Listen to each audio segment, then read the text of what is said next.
this remake as the cinematic equivalent of reheated pizza. It looks familiar, smells promising, but after a few bites, you're wondering why did you even bother?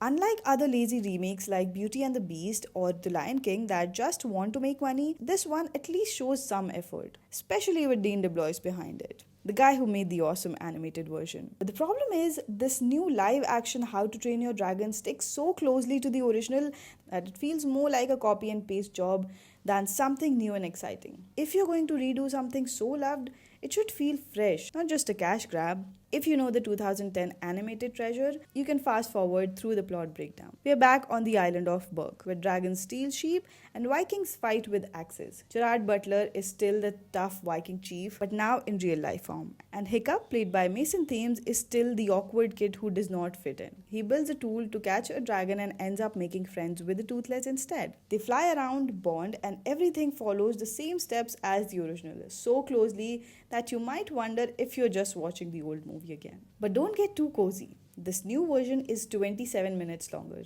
The talking scenes go on forever. Astrid gets her own little backstory show, and the flying scenes feel like they're stuck in slow motion. Yes, the real life shots look pretty, but they drag. What used to be fast, fun, and magical now feels kind of slow and sleepy. Even the big opening scene where we are welcomed to Berk feels like it's walking through mud instead of soaring through the sky. On the tech front, sure, the close ups of Hiccup soaring with Toothless have moments where your jaw drops, and you kind of forget there's a tennis ball in place of a dragon. But then the fake backgrounds and video games like animated show up, and it breaks the magic. Animated movies make it easy to believe in fantasy, but in live action, when things look a little off, it's harder to stay in the story. We've made great looking cartoons before, so why does live action still struggle with making things look real? Anyways, as for the acting, Gerard Butler gives it his all, like he never left the cartoon version. Thames, who plays Hiccup, don't quite have the charm and awkwardness that Jay Baruchel had in the original. Nico Parker, who plays Astrid, is actually kind of best part of the movie. She gives the character more life than expected.